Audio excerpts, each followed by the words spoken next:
வரும் 2026 சட்டமன்ற தேர்தலில் திமுக எப்படியாவது வீழ்த்தணுங்கிற வியூகத்தோட அதிமுக பாஜக கூட்டணி களமிறங்கியிருக்கு. எதிரும் புதிருமாக இருந்த எடப்பாடி பழனிசாமி டிடிவி தினகரனை கூட்டணியில இணைச்சிருக்காரு.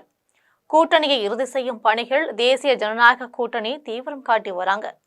இந்த நிலையில மத்திய அமைச்சரும் சட்டமன்ற தேர்தலுக்கான தமிழ்நாடு பொறுப்பாளருமான பியூஷ் கோயல் இன்னைக்கு சென்னை வர இருக்காரு. கூட்டணியில மேலும் சில கட்சிகளை இணைப்பது தொடர்பா சில முக்கிய சந்திப்புகளை அவர் நிகழ்த்த திட்டமிட்டிருக்காரு. இது பற்றி ஜம் தொலைக்காட்சி வழங்கும் சிறப்பு செய்தி தொகுப்பை இப்போது பார்க்கலாம்.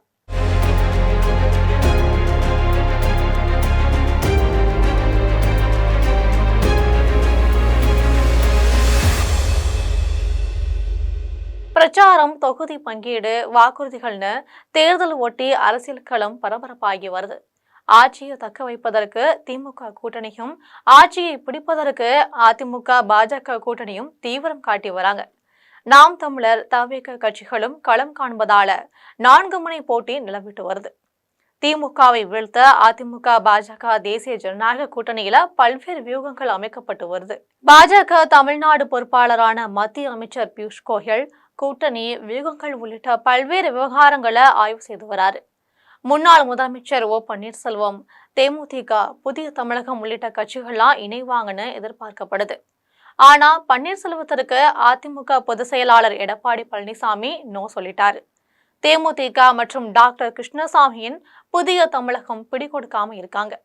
இந்த பரபரப்பான அரசியல் சூழ்நிலையில் பியூஷ் கோயல் இன்னைக்கு சென்னை வர இருக்காரு. சட்டமன்ற தேர்தல் தொடர்பான பல்வேறு நிகழ்ச்சிகள்ல அவர் கலந்து கொள்ள இருக்காரு. இன்னைக்கு காலையில பாஜக தேர்தல் அறிக்கை தயாரிப்பு குழுவின் சுற்றுப்பயணம் மற்றும் மக்கள் குறைதீர்ப்பு பெட்டி சுற்றுப்பயணம் ஆகியவற்றை பியூஷ் கோயல் தொடங்கி வைக்க இருக்காரு. இந்த நிகழ்ச்சியில தமிழ்நாடு பாஜகவின் மூத்த நிர்வாகிகள்லாம் பங்கேற்க இருக்காங்க. அவர்களோட பியூஷ் கோயல் சட்டமன்ற தேர்தல் தொடர்பான அடுத்த கட்டமாக செய்ய வேண்டிய பணிகளை குறித்து ஆலோசனை மேற்கொள்ள இருக்காரு. முக்கியமா தேசிய ஜனநாயக கூட்டணியில் மேலும் சில கட்சிகள் இணைப்பது தொடர்பாக பியூஷ் கோயல் முக்கிய சந்திப்புகளை நிகழ்த்தவும் திட்டமிட்டிருக்கதா தகவல் வெளியாகியிருக்கு. பல்வேறு கட்சி நிர்வாகிகளை அவர் சந்திக்க இருக்காரு.